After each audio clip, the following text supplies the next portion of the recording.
sputtered. A few drops bloodied the ivory tablecloth. He harumphed, the tips of his ears pinkening. Marietta met Frederick's eyes. Theodore Stelle was not a man persuaded of the merit or delights in creative pursuits. Marietta clenched her soup spoon, the familiar argument wearing deeper grooves into her patience each time it reared up. "I shall extend an invitation," Ida said, scanning the dining room, eager at any excuse to entertain a guest in their fine house. Her gaze took in the emerald and cream-striped wallpaper, the large mahogany table and chairs, polished floorboards and huge arrangements of hothouse roses spilling over crystal vases, perfuming the room with the faint odour of decay. "I have yet to hear mention of him among my acquaintances. I shall ensure ours will be the first dinner he attends." She frowned at a petal that showed signs of spoiling. Theodore gave a disapproving sniff. "Are you certain that's wise? Perhaps he is yet to be mentioned for good reason." "Yes, I too am dubious on his trade selection. However, we mustn't let that discourage us," Ida said. "He's invested in a superlative address, which suggests he comes from good stock."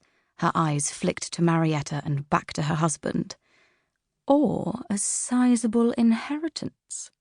This bears further investigation."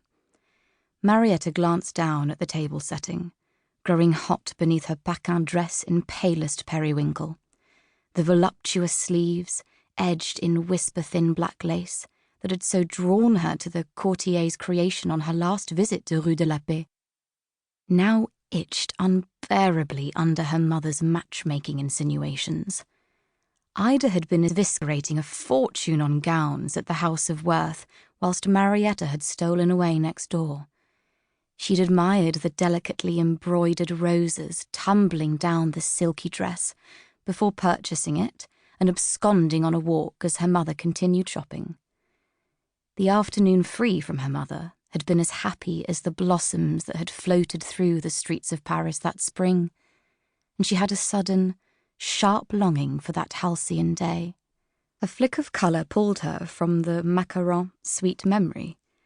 Incongruous amongst the porcelain plates and silverware, a smear of gouache licked up Frederick's wrist, a flare of burnt sienna. She flashed him a look, and he tugged his charcoal jacket sleeve down to hide the offending stain. "Tell me, Frederick, what have you been occupying yourself with of late?" Theodore beckoned for his glass to be refilled. A footman obliged him, and he studied Frederick over the Madeira. "Much of the usual, I'm afraid, father. My studies leave me very little time to devote to anything else." Frederick's lies were as sweet as the sherry Marietta sipped. She regarded the smile Frederick had pasted on as he deftly handled their father's inquiries. Only Marietta knew of the canvases stacked in Geoffrey's room, Frederick's closest friend, and, as Marietta had learned after being taken into her brother's confidence, his secret beau. Frederick's experimentation with the new Fauvism movement translated to wilder brushwork and stronger pigmentation than she'd seen him paint with before. "The likes of Matisse and Derain are sending the Parisian art world into an uproar," Frederick had explained to Marietta some weeks earlier. "When Louis Vaucel saw their paintings in the Salon d'Automne last year, he declared them les fauves, wild beasts of colour and brilliance and life. Mark my words, art cannot die.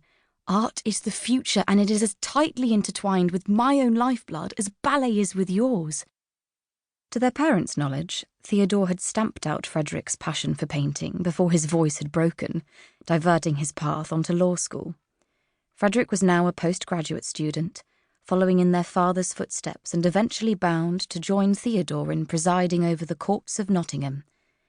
It was Theodore's position as a High Court judge that had led to his being bestowed the courtesy title of Baron, a too appealing prospect for the young Ida, who was a woman of means but craved the delicious satisfaction of her sisters addressing her as the Right Honourable. The match had suited the equally socially ambitious Theodore, and the pair had been manoeuvring themselves upwards ever since. Having children proved to be another asset which they could use to aid them in this endeavour. Marietta